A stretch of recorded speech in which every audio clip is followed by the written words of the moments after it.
Hello my dear students, welcome to ATP star Kota. बच्चों, carbon and its compounds के chapter को आगे बढ़ाते हैं। लास्ट वीडियो में हमने बात करी थी क्रिस्टलाइन एलोट्रॉप ऑफ कार्बन की, डायमंड, जिसका डिस्कशन हमने किया था।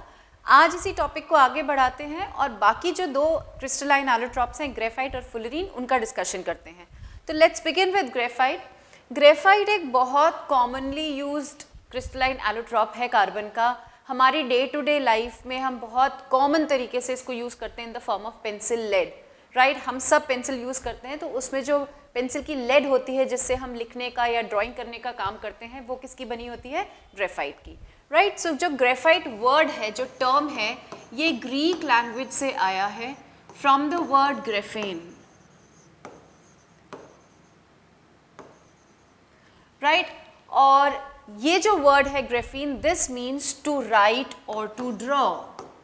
जो इसका मेन और सबसे इम्पॉर्टेंट जो यूज़ है ग्रेफाइट का कि लिखने के और ड्राइंग करने के काम आता है, तो वहीं से उसी यूज़ से पिक करते हुए हमने इस एलोट्रॉप का नाम क्या रखा है? Graphite, yes. और कॉमनली हम इसको क्या बोलते हैं? Pencil lead. पर आपने कभी सोचा है कि भाई लेड तो डिफरेंट होता है ना? Lead is what? Lead is PB. ये तो मेटल है, आते दोनों सेम फैमिली में है, कार्बन की ही फैमिली में कार्बन भी है और लेड भी है, बट है तो दोनों डिफरेंट ना। पेंसिल की वो जिस चीज़ से आप लिखते हो वो ग्रेफाइट का बना हुआ होता है, उसमें लेड नहीं होती, but still it is called lead. So why this discrepancy कि है तो ग्रेफाइट, है तो कार्बन, लेकिन बोलते उसको लेड हैं। तो बच्चों ये इसलिए था क्योंकि जब ग्रेफाइट को सबसे पहली बार डिस्कवर किया तो वो ग्रेइश ब्लैक दिखता है और उसको देखकर ये लगा कि शायद हमने लेड का ही कोई एलोट्रॉप डिस्कवर कर लिया है। इसी वजह से ग्रेफाइट को पहले हम ब्लैक लेड या फिर प्लम्बेगो भी बोलते थे, plumbum being the Latin name of lead, तभी तो इसका सिंबल पीबी आया है। तो लेड का लैटिन नेम प्लम्बम है और इस ऐसा लगता था कि जो ग्रेफाइट था वो लेड का ही दूसरा एलोट्रॉपिक फॉर्म था, तो हमने उसका नाम क्या रखना शुरू किया? ब्लैक लेड बोलना शुरू किया, प्लम्बेगो बोलना शुरू किया। फिर उसकी यूज़ की बात कर रही है, धीरे धीरे करके रियलाइज़ हुआ अच्छा इससे हम लिख सकते हैं, इससे हम ड्रॉ कर सकते हैं। तो एक वुडन कोर बनाकर, पेंसिल जिसको बोलते हैं, वुडन कोर बनाकर उसमें वो एक सिलेंड्रिकल ग्रेफाइट की रॉड डालना शुरू कर दिया, तो वहाँ से पेंसिल लेड नाम आना शुरू हो गया। बट फिर लेटर ऑन जब और एनालिसिस किया और इसकी स्टडी करी तो पता चला ये लेड नहीं है, ये क्या है? This is an allotropic form of carbon. But तब तक पेंसिल लेड बोलते बोलते बोलते इतना प्रेवलेंट नेम हो चुका था कि आज भी हम उसको क्या बोलते हैं? पेंसिल लेड बोलते हैं, बट वो बना किसका होता है? ग्रेफाइट का बना हुआ होता है, राइट। सो इसकी अगर हम और डिटेल की बात करें, अच्छा सबसे इंपॉर्टेंट क्वेश्चन जो यहाँ से आता है, ग्रेफाइट का पूरा टॉपिक इंपॉर्टेंट है, इसके यूजेस भी इंपॉर्टेंट है, और जो इंपॉर्टेंट क्वेश्चन जो मैंने आपको लास्ट वीडियो में बताया था वो ये था कि डायमंड और ग्रेफाइट के स्ट्रक्चर में आपको क्या बोलते हैं? डिफ्रेंशिएट करने को बोलते हैं, तो वो बहुत क्लियरली आपको पता होना चाहिए, ठीक। तो अगर इसकी बात करें अपन स्ट्रक्चर की, सो ग्रेफाइट का स्ट्रक्चर ध्यान से समझना। डायमंड के देखो हमने स्ट्रक्चर की बात करी थी, उसमें क्या बोला था? 1 carbon atom is bonded to 4 other carbon atoms, right. एक कार्बन एटम 4 और दूसरे कार्बन एटम से बॉन्डेड होता है बाय सिंगल कोवेलेंट बॉन्ड। यहाँ पर देखो डिफरेंस क्या आ जाएगा? 1 carbon atom is bonded to 3 other carbon atoms. एक कार्बन जो है 3 और कार्बन एटम से बॉन्डेड होता है, बॉन्ड यहाँ पर भी कौन सा चलेगा? कोवेलेंट बॉन्ड ही चलेगा, लेकिन एक कार्बन 3 दूसरे कार्बन एटम से बॉन्डेड होगा। किस तरीके का स्ट्रक्चर? वहां पर कैसा नजर आया था? टेट्राहेड्रल। यहाँ पर कैसा है? ट्रायंगुलर प्लेनर, ट्रायंगल की तरह नजर आ रहा है ना, और एक प्लेन में है सारे एटम्स, तो ट्रायंगुलर क्या हो जाएगा? ट्रायंगुलर प्लेनर इसका स्ट्रक्चर हो जाएगा, राइट। अब ट्रायंगल में एंगल कितना चलता है? फटाफट से सोच के बताओ तो 120 डिग्री का एंगल चलता है। डायमंड में कितना था? 109 डिग्रीज 28 मिनट्स या 109.5 डिग्रीज। यहाँ पर जो एंगल चलेगा वो कितना चलेगा? 120 डिग्री का चलेगा। जैसे डायमंड में सारे टेट्राहेड्रल स्ट्रक्चर बार बार रिपीट हो रहे थे और 3D स्ट्रक्चर बन गया था, यहाँ पर भी ये तो एक बेसिक यूनिट है ग्रेफाइट का। ऐसे बहुत सारे यूनिट्स होंगे जो आपस में कैसे होंगे? लिंक्ड होंगे। अभी आपस में कनेक्टेड कैसे होते हैं? ये आपस में कनेक्टेड होते हैं in the form of hexagonal layers. Hexagon is a polygon which has 6 sides, right. तो इस तरीके से बहुत सारे हेक्सागन्स होते हैं, लेयर के फॉर्म में होता है ऐसे। तो इस आगे आगे और आप हेक्सागन बना सकते हो लाइक दिस, राइट। इस तरीके से चलता जाएगा। तो ये एक लेयर है, इसके नीचे एक और लेयर होगी, उसके नीचे एक और लेयर होगी। तो एग्जैक्टली जो स्ट्रक्चर होता है ग्रेफाइट का, that is hexagonal layered structure. Hexagonal layered structure होता है ग्रेफाइट का। अब देखो इस हेक्सागोनल लेयर जो मैंने बनाई है, इसमें आप कोई भी पॉइंट पिकअप कर सकते हो। सारे वर्टाइसेस कैसे हैं? कार्बन एटम्स हैं। तो लेट्स से ये वाला कार्बन, यहाँ पर मैंने एक कार्बन एटम मान लिया, ये एक वर्टेक्स है, यहाँ पर कार्बन एटम है। अब देखो ये किससे बॉन्डेड है? एक कार्बन, दूसरा कार्बन, तीसरा कार्बन। नजर आ रहा है? यही वाला स्ट्रक्चर, ट्रायंगुलर प्लेनर वाला ही स्ट्रक्चर यहाँ पर आपको नजर आ रहा है। आप कोई भी वर्टेक्स ले सकते हो, तो वो कितने कार्बन से अटैच्ड होगा? वो 3 कार्बन एटम से अटैच्ड होगा। तो सारे ट्रायंगुलर प्लेनर जो यूनिट्स हैं वो सब मिल जाते हैं to form a hexagonal layered structure. Within a layer, एक ही लेयर में, within a layer bond कौन सा चल रहा है? Covalent bond. ये सारे बॉन्ड्स, ये जो बॉन्ड है, ये वाला जो बॉन्ड है, ये वाला जो बॉन्ड है, ये सारे कैसे हैं? Covalent bond form y equal sharing of electron. और ऐसी जो बहुत सारी लेयर्स हैं, इसके नीचे एक लेयर और होगी, उसके नीचे एक लेयर और होगी, ऐसे लेयर्स के फॉर्म में है ना। तो in between the layers, within a layer तो चल रहा है strong covalent bond, in between layer, 2 layer के बीच में क्या चलता है? Very very important, weak van der Waals forces of attraction. Weak van der Waals forces of attraction, ये बहुत वीक फोर्सेस होते हैं, और ज़रा सा प्रेशर अप्लाई करते ही या ज़रा सा थोड़ा से भी पुश करते ही ये फोर्स ऑफ अट्रैक्शन क्या हो जाते हैं? ब्रेक हो जाते हैं, और एक ग्रेफाइट की लेयर दूसरी ग्रेफाइट पर क्या हो जाती है? स्लिप हो जाएगी। Right, this accounts for the soft and slippery nature of graphite. ठीक, तो अलग अलग लेयर्स हैं, एक के नीचे एक बहुत सारी लेयर्स है। विद इन अ लेयर, एक ही लेयर में तो स्ट्रॉन्ग कोवलेंट बॉन्ड चल रहा है कार्बन कार्बन के बीच में, और डिफरेंट जो लेयर्स हैं they are held by weak van der Waals forces of attraction. क्या यहाँ तक आपको समझ में आ रहा है? राइट, चलो अब अगर बात करें कि देखो हर एक कार्बन की अगर वैलेंसी की बात करें, तो हर एक कार्बन के पास 4 वैलेंस इलेक्ट्रॉन है। उस 4 वैलेंस इलेक्ट्रॉन में से यूज तो उसने 3 करे ना, एक ये रहा, एक ये रहा, एक ये रहा। मतलब इस पूरे स्ट्रक्चर में क्या होंगे? There are going to be free electrons, जो डायमंड में नहीं थे इफ यू रिमेंबर। तो इस पूरे ग्रेफाइट के स्ट्रक्चर में क्या होने वाला है? फ्री इलेक्ट्रॉन्स होने वाले हैं, जिससे कि ये क्या बन जाएगा? Good conductor of electricity. Right, तो आई होप ये स्ट्रक्चर इसका समझ में आया होगा। इसके साथ साथ कुछ प्रॉपर्टीज तो ऑल्दो मैंने आपको बता दी, और प्रॉपर्टीज की अगर अपन बात करें तो ग्रेफाइट की प्रॉपर्टीज देखते हैं। तो ये कैसा है? ये ग्रेइश ब्लैक कलर का है, it is greyish black in colour. What else? It is OPEC.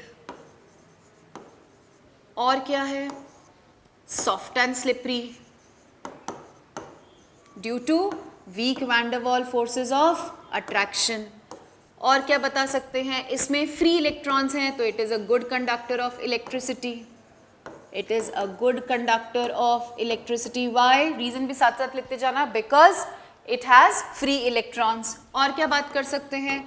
इसका जो मेल्टिंग पॉइंट है वो काफ़ी हाई है। इनफैक्ट आपको सरप्राइज होगा शायद ये सुनकर कि इसका मेल्टिंग पॉइंट डायमंड से भी ज़्यादा होता है। ज़्यादा डिफरेंस नहीं होता, हालांकि दोनों का ही 3000 की रेंज में आता है, लेकिन इसका डायमंड से ज़्यादा मेल्टिंग पॉइंट होता है। इसकी स्टेबिलिटी डायमंड से ज़्यादा है। जब आप हायर क्लास में जाओगे, 11th में दोबारा पढ़ोगे, तब आपको समझ में आएगा जो वो एक फ्री इलेक्ट्रॉन हर एक कार्बन के पास है, उसकी वजह से वो रेजोनेंस में पार्टिसिपेट करता है, उसकी वजह से क्या होता है? इसकी स्टेबिलिटी ज़्यादा होती है। तो इसका मेल्टिंग पॉइंट क्या है? ज़्यादा है। यस, ये इसका बेसिक इसकी इंपॉर्टेंट प्रॉपर्टीज़ हो जाती हैं, जिसके बेसिस पर हम क्या बताते हैं? इसके यूजेस बताते हैं। तो अगर हम यूजेस की बात करें तो सबसे पहला यूज जिसके बेसिस पर इसका नाम रखा गया है वो क्या है? It is used in pencil lead. Yes, it is used in pencil lead. लिखने के काम आता है, ड्राइंग करने के काम आता है। तो that lead is made up of graphite, यानी कार्बन एटम्स। अब हम क्या करते हैं? पेपर पर पेंसिल को रखते हैं तो थोड़ा प्रेशर अप्लाई करते हैं ना, दैट थोड़ा सा प्रेशर इज इनफ कि वो क्या करता है? Van der Waals forces of attraction को ओवरकम करता है, और ग्रेफाइट की लेयर स्लिप होकर पेपर पर आ जाती है। That leaves a black mark. अगर ग्रेफाइट में ये प्रॉपर्टी नहीं होती ना, to leave a black mark on paper, तो वो कभी भी पेंसिल लेड के फॉर्म में यूज नहीं हो पाता। तो क्योंकि उसमें weak van der Waals forces हैं, वो थोड़ा सा प्रेशर अप्लाई करते ही ब्रेक हो जाएंगे। ग्रेफाइट की जो लेयर्स हैं वो स्लिप होकर पेपर पर आ जाएगी और इसलिए ग्रेफाइट क्या करेगा, it will leave a black mark on paper. फिर आप जैसे अपना हाथ हिलाओगे उस हिसाब से आपकी क्या बनती चली जाएगी, ड्राइंग या फिर हैंड राइटिंग बनती चली जाएगी। तो ये एक इसका बहुत इंपॉर्टेंट यूज जाता है। उसके अलावा क्या है, क्योंकि it is a good conductor of electricity, that is why it is used in making electrodes. क्योंकि गुड कंडक्टर इलेक्ट्रिसिटी का, इसलिए इसका यूज कहाँ आता है, इलेक्ट्रोड्स बनाने के काम आता है। क्योंकि इसका मेल्टिंग पॉइंट हाई है, that is why it is used in making crucibles. अब क्रूसिबल्स क्या होते हैं, क्रूसिबल्स कंटेनर्स होते हैं जिसमें हम कोई भी चीज़ रख कर मेल्ट कर सकते हैं, एक ऐसी चीज़ जिसका मेल्टिंग पॉइंट बहुत हाई है। फॉर एग्जाम्पल हम मेटल्स पढ़ चुके हैं, हमें पता है मेटल्स का मेल्टिंग पॉइंट बहुत हाई होता है। तो अगर आपको किसी मेटल को यूज़ करना है और उसके लिए उसको मेल्ट करना है तो आप ग्लास के कंटेनर में तो नहीं करोगे, हो सकता है ग्लास टूट जाए। आप प्लास्टिक के कंटेनर में भी नहीं करोगे, हो सकता है प्लास्टिक मेल्ट हो जाए इससे पहले कि मेटल मेल्ट हो, क्योंकि आपको टेम्परेचर बहुत हाई मेंटेन करना है। आपको कंटेनर एक ऐसे मटेरियल का बनाना पड़ेगा जिसका खुद का मेल्टिंग पॉइंट बहुत हाई है, जो बहुत ज़्यादा हीट को बेयर कर सकता है, बहुत हाई टेम्परेचर को रेजिस्ट कर सकता है। तब आप ऐसे कंटेनर में मेटल को रखकर क्या करोगे, मेल्ट करोगे।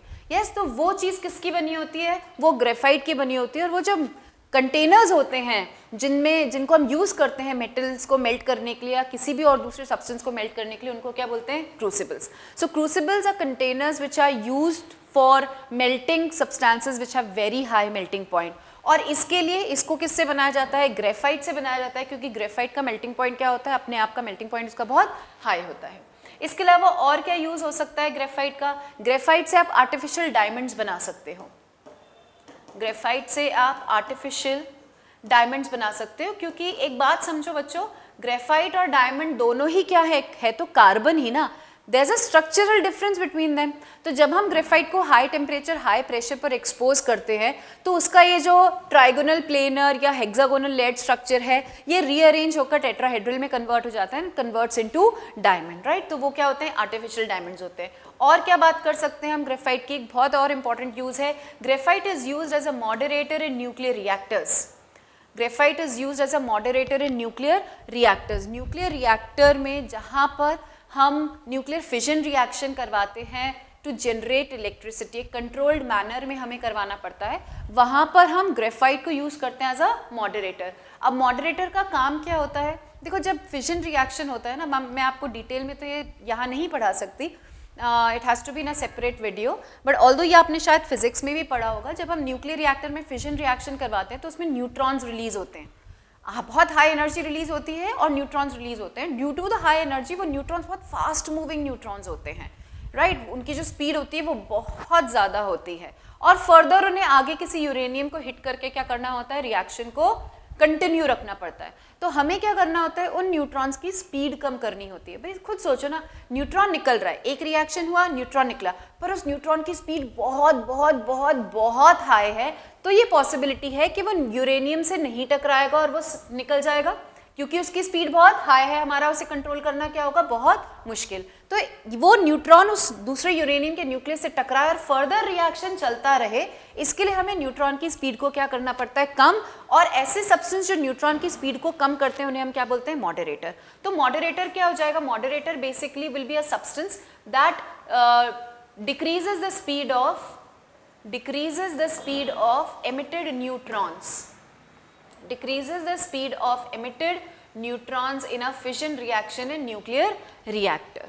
Yes, न्यूक्लियर रिएक्टर में जो फिजन रिएक्शन हो रहा है उसमें जो न्यूट्रॉन एमिट हो रहा है उसको लो डाउन करने के लिए, उसकी स्पीड को कम करने के लिए हम क्या करते हैं, सब्सटेंस को यूज़ करते हैं। ग्रेफाइट यूज़ किया जा सकता है, उसमें हम हैवी वाटर D2O को भी यूज़ करते हैं, उसमें हम लाइट वाटर, नॉर्मल जो वाटर होता है उसको भी यूज़ करते हैं, उसमें हम D2O और H2O का मिक्सचर भी यूज़ कर सकते हैं। पर graphite is also one of the options जिसको हम यूज़ कर सकते हैं, ठीक है। और यूज़ की बात करें ग्रेफाइट की, तो because it is soft and slippery, क्योंकि ये सॉफ्ट एंड स्लिपरी है, it can also be used as a lubricant. Lubricant क्या होता है, लूब्रिकेंट एक ऐसा सब्सटेंस होता है जो फ्रिक्शन को कम करता है, जो भी मोशन है उसको स्मूदन करता है, लूब्रिकेट करता है। जैसे ऑयल एक लूब्रिकेंट है, वैसे ही ग्रेफाइट को भी हम क्या यूज़ कर सकते हैं, लूब्रिकेंट के फॉर्म में यूज़ कर सकते हैं। क्यों, क्योंकि ये सॉफ्ट एंड स्लिपरी है। तो ये बेसिक इंपॉर्टेंट यूजेस हो गए किसके, ग्रेफाइट के। अब बात करते हैं बच्चों अपन नेक्स्ट एलोट्रॉप की, which is the most recently discovered allotrope called fullerene.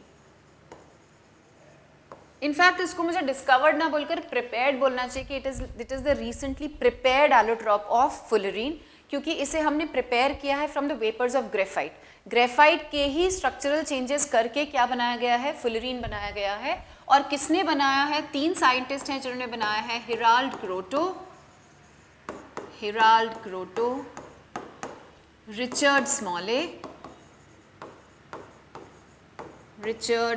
Small e and Robert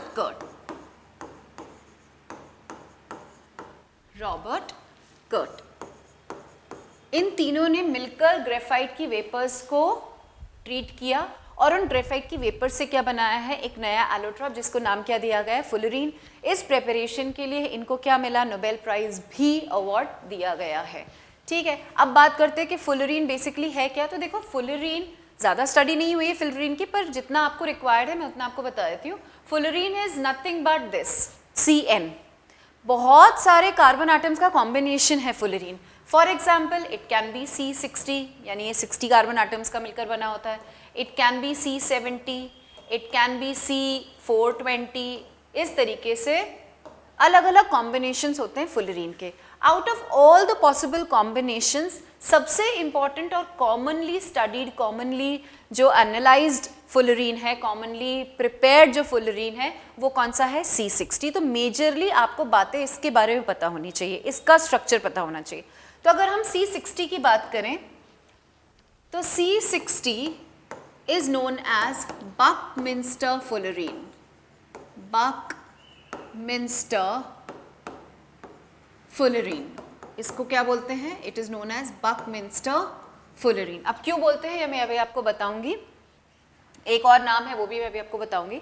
अब इसकी अगर हम स्ट्रक्चर की बात करें तो देखो, C60 से समझ में आ रहा है कि it is made up of 60 carbon atoms. ये कितने कार्बन एटम्स का बना हुआ है, 60 कार्बन एटम्स का बना हुआ है। और ये जो 60 कार्बन एटम्स हैं, how are they arranged, they are arranged in the form of hexagons and pentagons.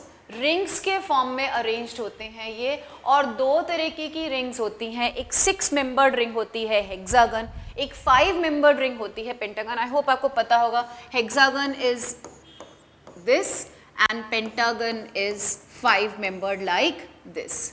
ठीक है, तो ये जो सारे कार्बन एटम्स हैं ये हेक्सागन्स और पेंटागन्स के फॉर्म में अरेंज्ड होते हैं।